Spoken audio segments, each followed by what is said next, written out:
High বন্ধুরা, নতুন একটা ট্রেনে একটা নিয়ম চালু হয়েছে। এটা নতুন বলতে অনেকটাই পুরাতন, অনেকে জানা নেই। জানকারি নেওয়া দরকার বা জেনে রাখা ভালো, যারা বিশেষ বিশেষ করে যারা বাইরে জব করে বা কাজ করে, তো পরিযায়ী শ্রমিক বা যারা সার্ভিস করে তাদের জন্য। তো তথ্যটা হচ্ছে, তোমরা যেখান থেকে টিকিট কাটছো যে এজেন্সিওয়ালার কাছ থেকে, সে যেন তুমি যেখান থেকে উঠবে সেখান থেকেই যেন টিকিটটা কাটে, আর সেখান থেকে তুমিও যেন ট্রেনেতে চাপো। হ্যাঁ, না হলে কি হয়, ওই ওই টিকিট, ওই সিটটা অন্য কাউকে দিয়ে দিবে। এটা আমার সাথে হয়েছে, মানে আমাকে অ্যাকচুয়ালি দেয়নি।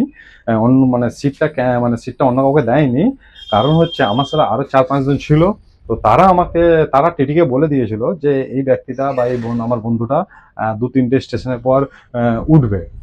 দুটো স্টেশনের পর সে গাড়িতে উঠবে।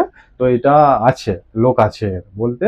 তবে সিটটায় মানে কিছু করে না, আমার জন্য রেখেছে। না হলে যদি না বলতো, হয়তো আমার ওই সিটটা অন্য কাউকে দিয়ে দিতে পারে। এটা রুলস হয়েছে নতুন। তো তোমরা জেনে রাখা দরকার যে যেখান থেকে তোমরা উঠবে সেখান থেকে আশা করি মানে তোমাদেরকে টিকিট কাটা দরকার, বা ওখান থেকেই উঠবে। না হলে পরে প্রবলেমে পড়তে পারো, ফেস করতে পারো। ঠিক আছে? তো এই তথ্যটা যদি কারোর জানা না থাকে, আশা করি তাদের কাজে লাগবে। আর যারা জানে তাদের তো খুবই ভালো। হ্যাঁ, অসুবিধা নেই। তো আমার এটা, যা আমি এতদিন ট্রাভেল করছি, আমি নিজেও বুঝতে পারি না। ঠিক আছে?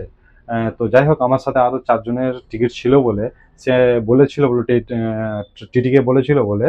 তো টিটি কিছু আর বললো না, বলছে আচ্ছা ঠিক আছে বলে ওকে ওদের যে ফাইলে আছে।